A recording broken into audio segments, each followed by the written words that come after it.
জান্নাতের 8টা দরওয়াজা, সব দরজা দিয়া ডাকবে, আসো জান্নাতের হুর তোমাদের জন্য অপেক্ষা করতেছে, জান্নাতের বিছানা তোমাদের জন্য রেডি। কেন তুই সূর্যের গরম জানো না লাগে? কারণ সূর্যের গরম লাগলে মাথার মগজগুলো টাস টাস করে ফেটে যাবে, একটা সেকেন্ডের আযাব সইতে পারবা না। আসো, কোনো হিসাব নাই, জান্নাতের 8টা দরজা খোলা, কোন দরজা দিয়ে ঢুকবা? আসো।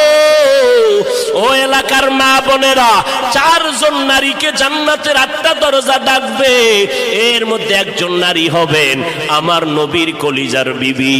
2 জন স্বামী বিদায়ের পরে বিধবা 40 বছরের নারী খাদিজা রাদিয়াল্লাহু তাআলা আনহা। ওই খাদিজা ডাক দিয়ে কয়, ও নবী, আপনার হাতের কালেমার মুসলমান আমি একজন হয়ে গেলাম। নবী এবার কান্না বন্ধ করে বের হয়ে গেলেন। আর আমার দুঃখ নাই, আমার খুঁটি যখন মজবুত হয়ে গেল, আমার ঘরের চৌকাঠ যখন মজবুত হয়ে গেল, এখন আমি দাওয়াতে নেমে গেলাম।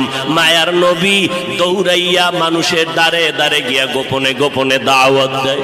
হাঁটতে হাঁটতে হাঁটতে হাঁটতে আমার নবী পাথরওয়ালা জমিন পারাইয়া তায়েফের ময়দানের কিনারায় দাঁড়ায় কয়, তোরা আমারে চিনোনি, আমি মক্কার মুহাম্মদ, আমি এক আল্লাহর দাওয়াত দিয়ে আসছি, গ্রহণ করো। এই আসমানের মালিক আমার আল্লাহ, এই জমিনের মালিক আমার আল্লাহ, ওই একটা আল্লাহ, আর কোনো আল্লাহ নাই। ওই আসমানের মালিকের পক্ষ থেকে আসছি, কবুল করে নাও। তায়েফের বেঈমানেরা কয়, এটা তো সেই মুহাম্মদ মক্কার পাগল। বাচ্চাদের ডেকে বলে, পাথর মেরে মেরে মুহাম্মদের তাড়াইয়া দাও। যেই নবীর শরীরের মধ্যে মশা মাছি পড়া হারাম, মেঘের খণ্ড ছায়া দেয়, আমার নবী যেন কষ্ট না পায়, ওই শরীরের মধ্যে কাফেরের গোলামেরা এমন বৃষ্টির মতো